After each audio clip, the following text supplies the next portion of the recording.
اخبارك؟ اوف حار اليوم. اي والله شلونك؟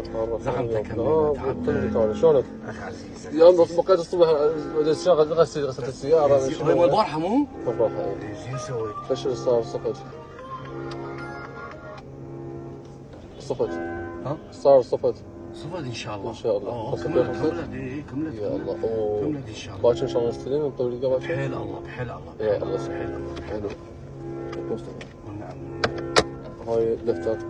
نعم. هاي 5 ربع. نعم. بدك تحسبهن؟ لا ما حسبوها هسه انت ما محاسبا. انا ما حاسبهم والله ما عندي ما عندي. ما اريد حطها جيب. وملازم اول ايوب. اوكي امور يلا. الله عشان حذائك. يلا الله كريم. خلاص خوش. احنا الوالد انا قلت لك انا عمكم، الوالد اخويا كبير. والله هو لك مقدم هيرس موجود هم اخوكم. الله يحفظك. كابتن هوار اخوكم. ان شاء الله. احنا اول خطوه سمعتنا وشغلنا ومصداقيتنا ما نبدلها بكل مال الدنيا. ان شاء الله. وان شاء الله احنا الاوكي ان شاء الله. ان شاء الله بحيل الله. جهودكم ان شاء الله وجود الكل ان شاء الله. والله ان شاء الله. انا قلت للوالد قلت له يا ريت اني امر فوج قلم بيدي. والله صح. انا افتح موضوع فلوس وياك والله ما افتح. لا والله. يلا عادي سهله. اي والله بس ترى الناس حقهم. يلا ماشي وصلت حبيبي. انا ان شاء الله ليلك الخير مصطفى. اخ عزيز. ان شاء الله نشوف ان شاء الله بالليل. اما لا مصطفى ان شاء الله. اما لا عزيز حبيبي.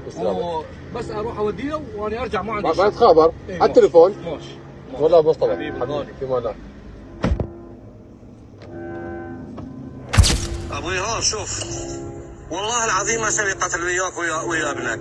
يا ساقطين يا قواويت يا قشامر تهددني بالاستخبارات وبالرئاسه اركان الجيش. انا على ابوك وانا على ابو الاستخبارات وانا على ابو رئاسه اركان الجيش. يا قواد يا ساقط يا بلا شرف يا بلا غيره. انا ركضت وياك مثل ولدك ومثل اخوك وركضت بنيه صافيه.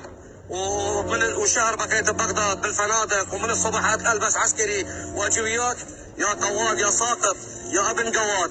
والله العظيم اذا ما اقتلك وما اقتل حسين اني مو ابن ابويا. يا كلب ابن 16 كلب يا جوعي يا ادب سس يا بلا شرف يا بلا غيره